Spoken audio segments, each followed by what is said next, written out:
Najaribu kuisaka heshima, naona heshima inakata. Tatizo ni nini kwani? Wengine wanaishi kwa raha, mi kwangu amani imekata. Nimekosa nini kwani?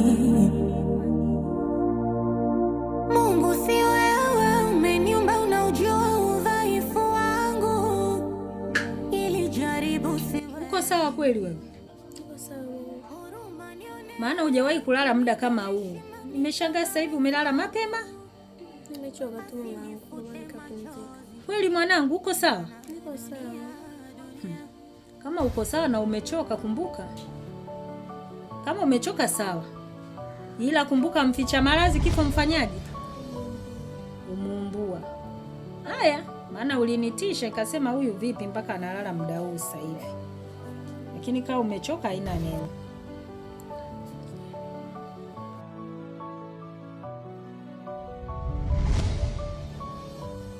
Ana lolote hiyo yote namsumbua hapo ni mawazo ya mapenzi. Mapenzi?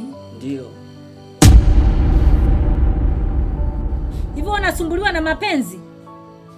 Anachokiongea mdogo wako ni cha kweli? Na mimi kweli nimegundua kitu.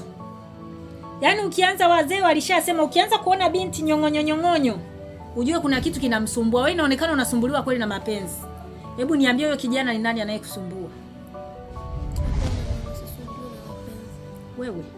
Hivi unaona mimi nilivyoteseka mpaka nimefikia umri huu, nimewalea mmefika umri huo. Niko singomaza hivyo najitahidi. Usije ukaniletea mimba za utotoni hapa. Umenielewa wewe? Alafu na wewe umejuaje kama nasumbuliwa na mapenzi?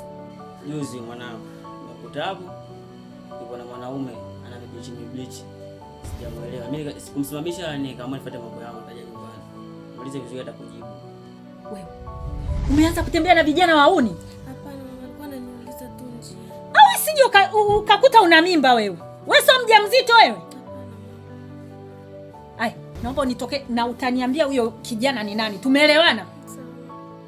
Yaani mimi, hebu twende. Haraka.